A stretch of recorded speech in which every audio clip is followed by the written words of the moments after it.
Banjo Cat, Between Two Ranges, Season 2. Banjo Cat here for Episode 5, Season 2 of Between Two Ranges. Banjo Cat, I have the whole series on Netflix. My guest today is Montana PBS producer Gus Chambers. That's me. Gus, thank you for being here. Pleasure to be here, BC. As a fellow television professional, what advice can you offer the young kids and cats out there about how to make it big like us? It's not all champagne and cans of Fancy Feast delights, is it? Champagne? No. Fancy Feast? Yes. In the early days when I was stretching my food dollar, I remember using it to supplement many tuna fish casseroles. Well, in a word, story. Always keep story foremost and paramount. Whether you're making a historical documentary, a television sitcom, or a feature film, always keep story in the foreground. Photography, editing, special effects, big music, those are all important elements, but they can't take the place for lack of a good story. So, how do you tell a good story? In another word, writing. I know that that's hard, and it's not an easy thing to do, but writing is so necessary. So how do you become a good writer? Well, other than your production classes, editing, and photography, try to take as many supplemental classes in creative writing, in reporting, and in English composition. Learn how to recognize a good story and how to nurture it through effective writing.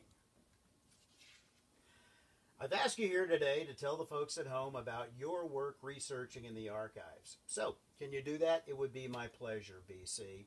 I think it was Lao Tzu that said, every journey begins with a single step. I always take my single step first to the Mansfield Library.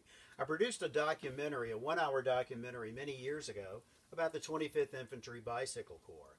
And it was here in the archives that I found the old black and white photographs, the maps, the newspaper clippings, and the oral histories that I would need to produce this 1-hour documentary. Since that documentary, the resources here have grown exponentially.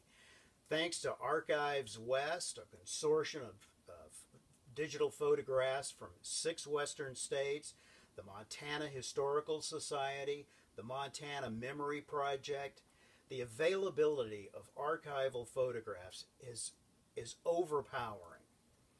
And I think if you do get overwhelmed by the enormity of it all, I found that the staff here is the friendliest staff at the library. Here's what I usually do when I get lost. Mark! Now what? See, you couldn't be in better hands. By the way, Banjo Cat, years ago when I was researching a project, I found this really wonderful photograph of a young boy and his dog. And if you'll notice, I know that you can play the banjo, but if you'll notice, this dog can repair pocket watches. Sort of raises the bar, don't you think? Anyway, if a picture is worth 1,000 words, I think I would still want the 1,000 words that would tell this remarkable story. See, Banjo Cat, it always gets back to story. Wow! I sure learned a lot.